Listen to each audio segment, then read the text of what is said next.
saudara-saudari terkasih di dalam Tuhan, ketemu kembali kita di Jendela Katekese. Pada saat ini kita masih akan belajar tentang sakramen, dan sakramen yang bagian pertama yaitu adalah sakramen inisiasi. Sudah kita bahas untuk inisiasi ini adalah sakramen baptis, dan pada saat ini kita akan melihat yaitu sakramen penguatan. Tentu sakramen ini banyak dilupakan oleh kita semua karena kita merasa bahwa kalau kita sudah menerima sakramen baptis dan sakramen ekaristi dianggap sudah cukup. Lalu sakramen krisma yang seharusnya juga diterima sebagai sakramen inisiasi seringkali dilupakan. Nah, Bapak Ibu sudah terkasih dalam Tuhan, seperti penjelasan-penjelasan yang sebelumnya, bahwa ketiga sakramen yang tergabung di dalam sakramen inisiasi hendaknya bisa kita terima semua.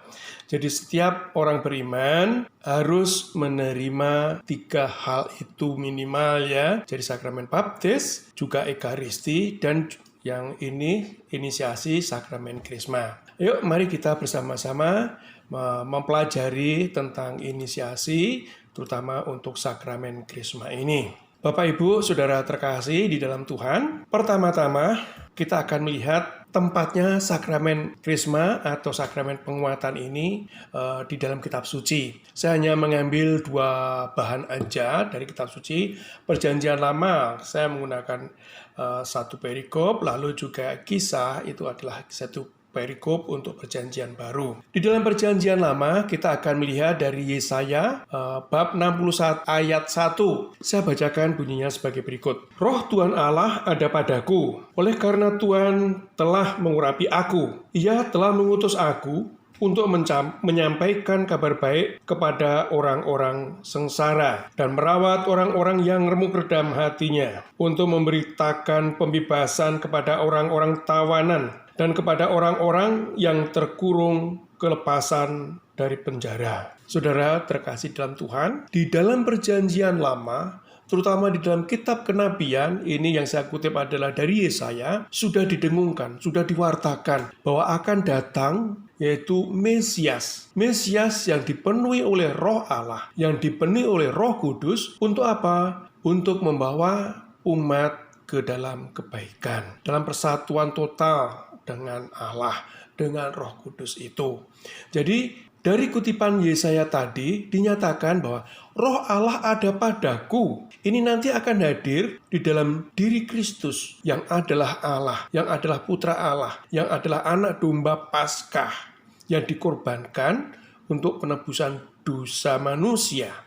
Dia yang menebus dosa manusia yang dipenuhi oleh Roh Kudus. Jadi di dalam perjanjian lama para nabi mewartakan bahwa Roh Allah akan turun ke atas Mesias yang dinantikan, dan seluruh umat Mesianis. Mesias ini sudah dinanti-nantikan terutama oleh umat-umat Mesianis pada saat itu, termasuk kita sendiri ya. Seluruh hidup Yesus dijalani di dalam persatuan total, persatuan penuh dengan Roh Kudus. Ini sehingga di dalam liturgi kita pun ketika kita hendak berdoa dan melakukan aktivitas apapun, kita menggunakan tanda salib akan menyebutkan sebuah ritual kata atau forma, yaitu Bapa, Putra, dan Roh Kudus, Tritunggal Maha Kudus, yang adalah satu kesatuan. Mereka hadir untuk memberikan penguatan. Itu perjanjian lama, saya kutipkan dari Yesaya. Nah, sekarang kita melihat untuk perjanjian baru. Saya ambil aja dari Kisah Para Rasul ya. Kisah Para Rasul bab 11. Jadi mereka memberikan anugerah roh yang sama kepada orang-orang yang baru dibaptis. Dengan penumpangan tangan. Selama berabad-abad, gereja harus menjalani hidup di dalam roh dan menurunkannya kepada anak-anaknya. Di dalam Kisah, coba kita baca untuk Kisah. Ini ya, Kisah bab 2 ayat 11, bunyinya itu begini. Baik orang Yahudi maupun penganut agama Yahudi, orang Kreta, orang-orang Arab, kita mendengarkan mereka berkata-kata di dalam bahasa kita sendiri tentang perbuatan-perbuatan besar yang dilakukan Allah. Ya, yang dilakukan Allah. Peristiwa ini, kisah ini terjadi setelah Bunda Maria, para rasul menerima pencurahan Roh Kudus. Dengan Roh Kudus itu, murid-murid Yesus, ketakutan dari murid-murid Yesus dikuatkan kembali, ditumbuh kembangkan kembali keberaniannya, bahkan bukan hanya berani, tapi justru di situ mau mewartakan tentang Yesus tanpa takut-takut. Dan anugerah Roh Kudus terjadi pada saat itu. Mereka banyak sekali orang yang berkumpul dari bermacam-macam negara dan bangsa. Tapi ada satu hal, yaitu bahwa apa? Bahwa para murid bisa berkata-kata sesuai dengan bahasa mereka. Memang ini masih dalam bentuk perdebatan, sesuai dengan bahasa mereka itu. Dua perdebatannya apa? Rasul bisa berbicara dengan bahasa orang yang ditemuin. Kalau misalnya Rasul bertemu dengan orang Kreta, Rasul menggunakan kata-kata bahasa Kreta, bahasa Yunani, bahasa Romawi, atau bahasa mana saja. Atau yang bagian kedua, yaitu Rasul tetap menggunakan bahasa Ibrani, tetapi mereka yang dari berbagai macam-macam bahasa itu bisa menerima seperti bahasanya.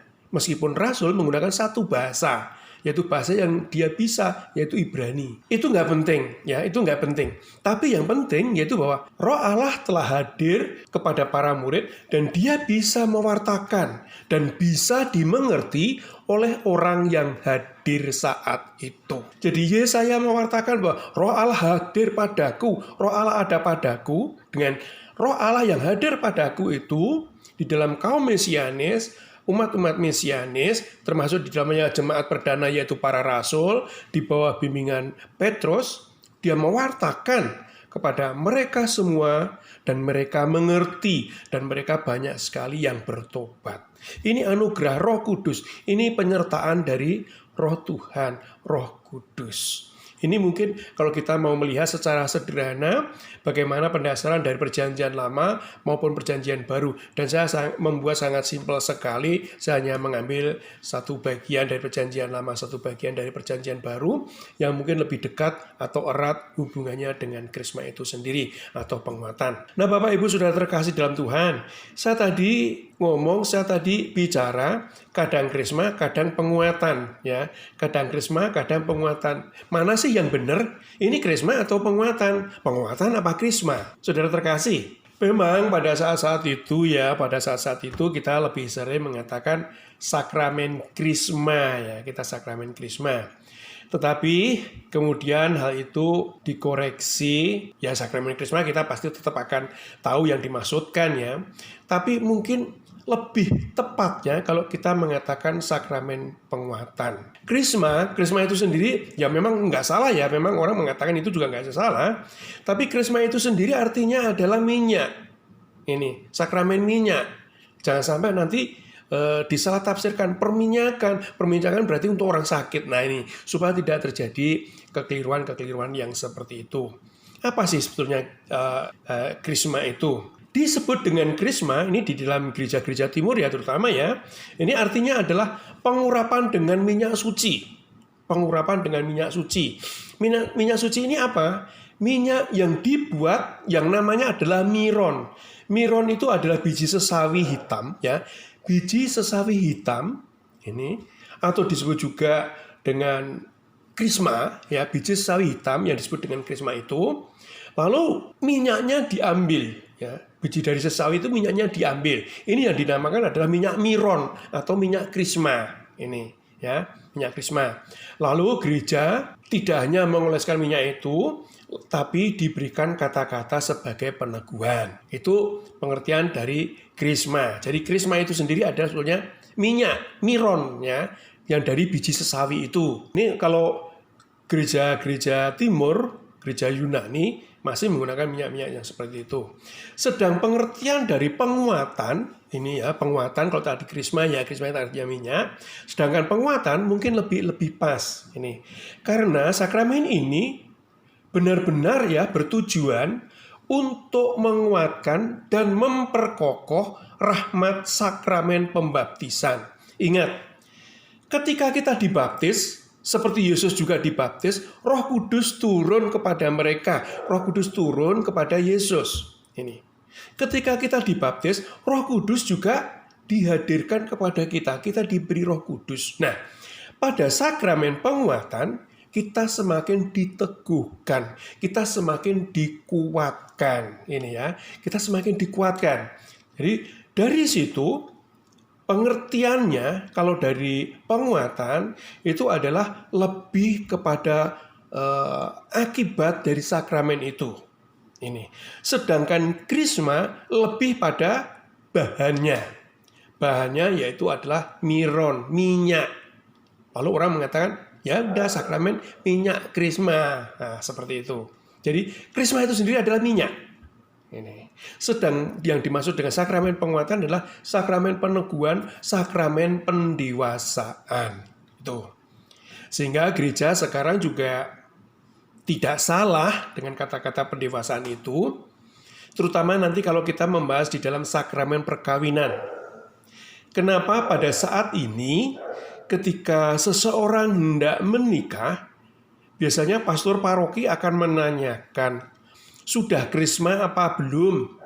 Kalau belum krisma atau belum penguatan, silakan menerima sakramen penguatan dulu. Maksudnya apa? Karena sakramen penguatan adalah sakramen pendewasaan. Gereja tidak mau menikahkan orang yang belum dewasa. Ini. Tapi di sini adalah dewasa di dalam iman. Mau dewasa di dalam umur maupun dewasa di dalam iman, itu sangat penting sekali bagi orang yang hendak menikah. Ini. Bapak Ibu, ini perbedaan antara krisma dengan penguatannya.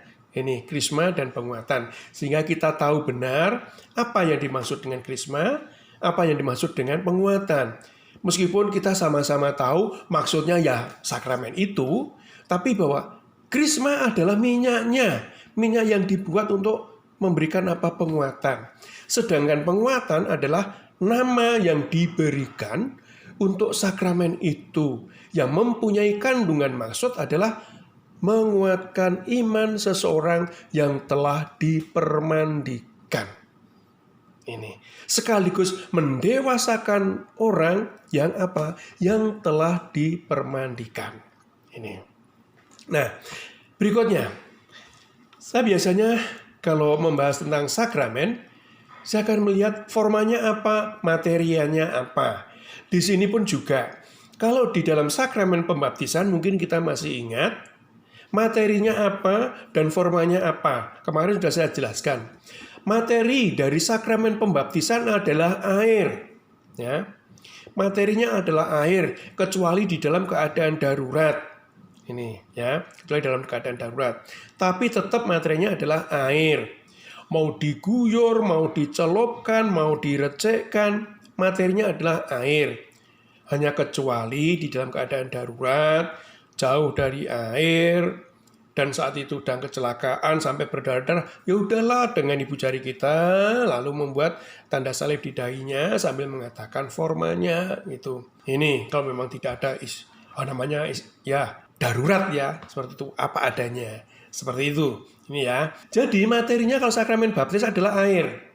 Materinya. Formanya apa? Formanya ada 3 identitas itu. Aku membaptis engkau atas nama Bapa, Putra, dan Roh Kudus. Itu materi forma dari sakramen baptis. Nah, sekarang apa? Forma dan materi dari sakramen penguatan ini. Materianya tadi sudah kita katakan yaitu miron ya, miron. Ini untuk di Katolik mungkin lebih pada zaitun ya. Ini jadi ritus pokok ya untuk formanya.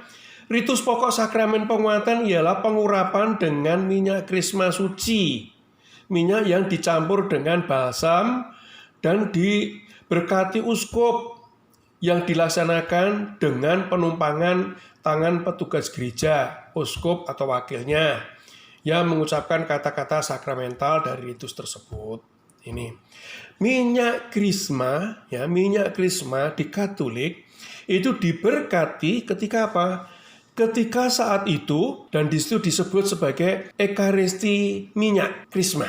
Uskup bersama dengan kolegialitas para imam mereka bersama-sama berekaristi lalu memberkati minyak. Formanya di situ ditandaskan dengan kata-kata. Gereja Timur untuk formanya ini pengurapan diberikan kepada mereka untuk di Gereja Timur dengan kata-kata meterai karunia Roh Kudus. Itu yang diberikan. Ini untuk Gereja Timur. Sedangkan untuk di Gereja Barat, Gereja Timur, Gereja Barat, mungkin ada yang belum terlalu paham. Kalau Gereja Timur yang dimaksudkan adalah Gereja Yunani.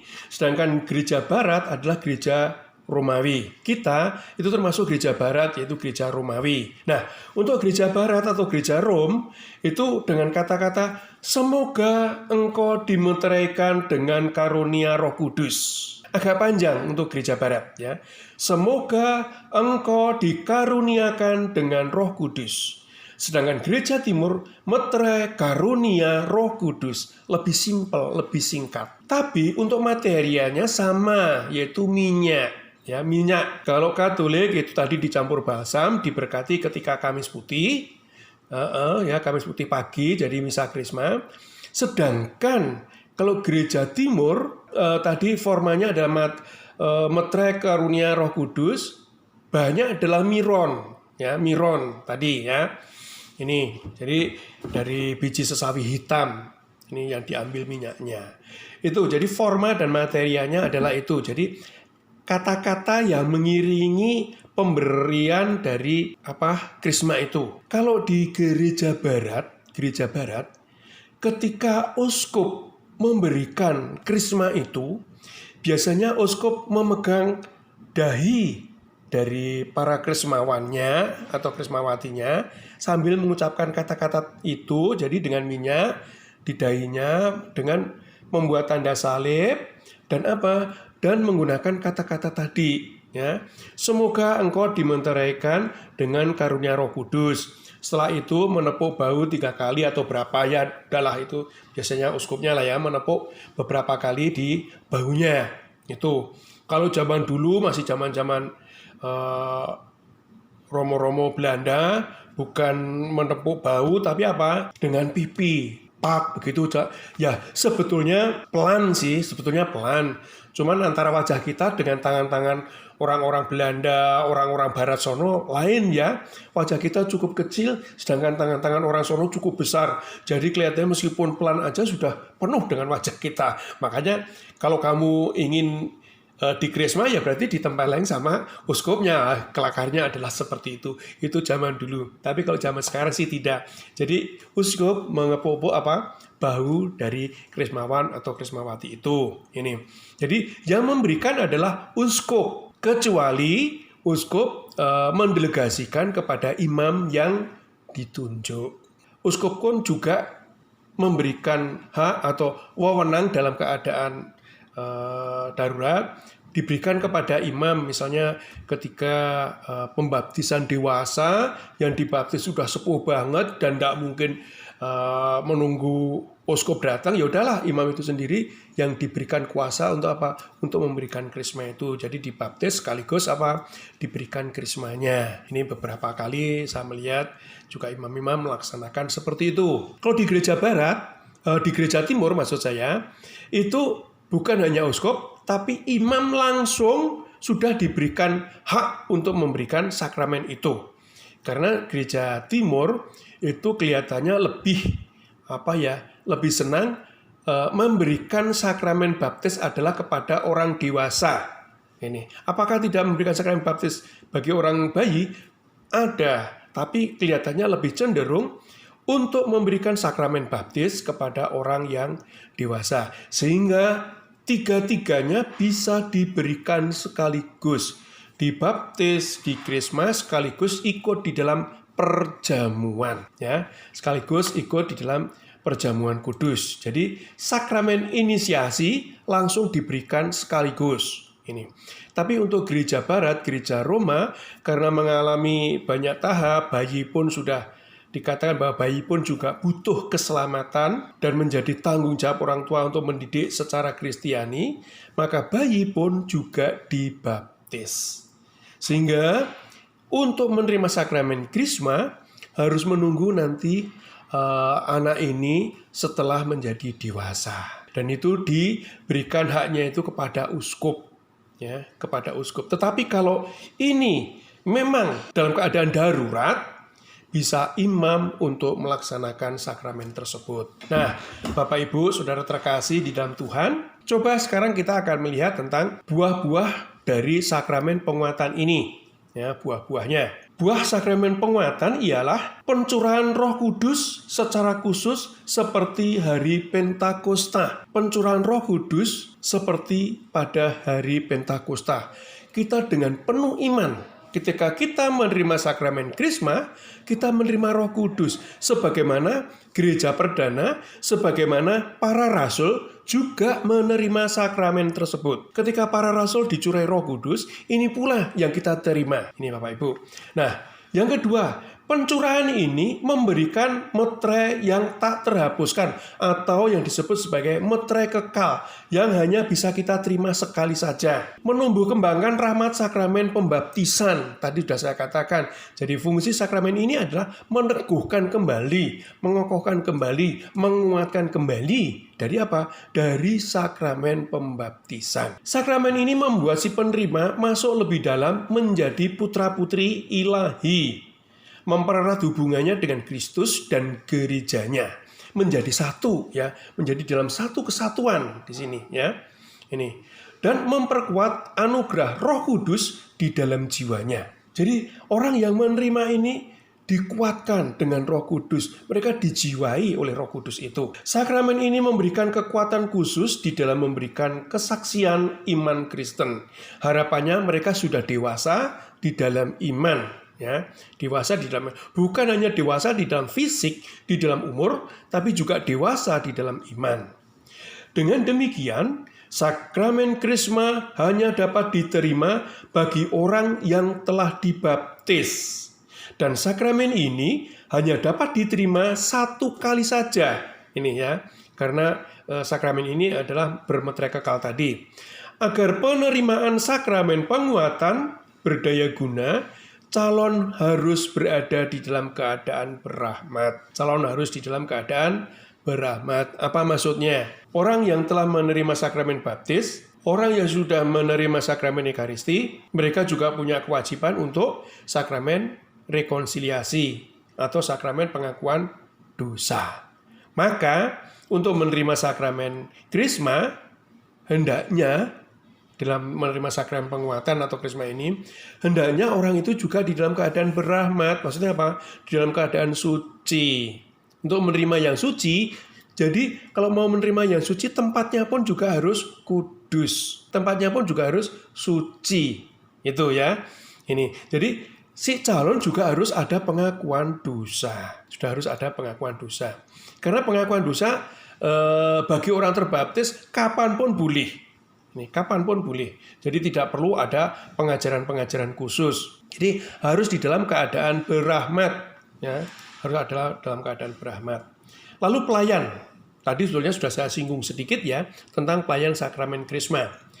Petugas aslinya adalah uskup. Kalau dulu di dalam sejarahnya, ya, pemberian sakramen ketika gereja perdana, para rasul yang memberikan sakramen baptis, para rasul yang memberikan pencurahan Roh Kudus, dan para rasul yang memimpin di dalam perjamuan. Ini hak para rasul, lalu diteruskan oleh para uskup. SOK ketika pada masa-masa dahulu gereja masih jemaatnya sedikit, umatnya sedikit, uskup masih mampu.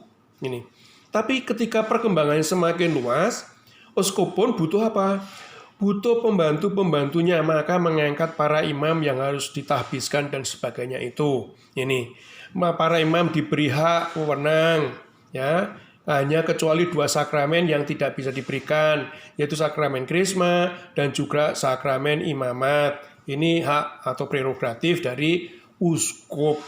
Ini hak uskup untuk memberikan ini, wewenangnya uskup, kecuali di dalam keadaan darurat. Gereja Roma mengatakan bahwa ini adalah wewenang uskup. Dengan demikian, ditambahkan hubungan antara orang yang menerima dan gereja di dalam dimensi apostoliknya. Maksudnya itu tadi, jadi imam bisa memberikan sakramen krisma kalau mendapatkan wewenang pendelegasian dari uskup. Jadi secara apostolis, hubungan dengan para rasul, maksudnya adalah hubungan para rasul saat itu yang diwariskan kepada para uskup.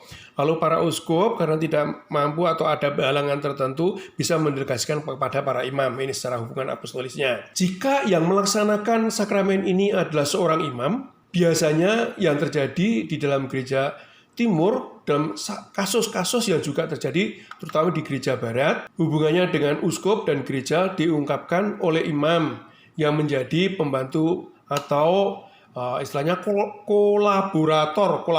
Jadi kolaborasi berarti kerjasama uskup dengan para imamnya. Dengan bahasa yang sederhana tadi saya katakan kalau uskupnya itu tidak bisa atau mungkin dalam keadaan berhalangan, bisa itu dilimpahkan kepada imam-imamnya. Hanya kalau di gereja timur, itu tadi, kolaborator tadi, maksudnya adalah bahwa imam-imam pun sudah secara otomatis, mereka diberi kewenangan untuk memberikan sakramen krisma itu kepada jemaatnya. Jadi, tidak melulu kuasa dari uskup. Syukur kalau uskupnya bisa, tapi kalau nggak bisa, imam-imam pun sudah secara otomatis diberi bekal untuk bisa memberikan sakramen itu kepada para jemaatnya.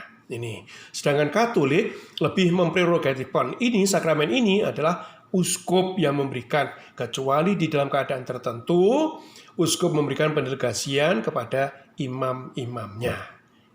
Nah, ini Bapak Ibu, Saudara terkasih di dalam Tuhan. Kiranya sakramen krisma ini hanya ini aja, sederhana, singkat ya, sederhana, singkat. Semoga yang sederhana dan singkat ini boleh kita terima lebih dalam dan kita bisa mengikuti sakramen ini sebagai sakramen yang utuh. Jadi tidak hanya baptis dan ekaristi, tapi sakramen ini juga kita butuhkan untuk meneguhkan, untuk menguatkan dari iman kita. Sehingga iman kita menjadi iman yang dewasa.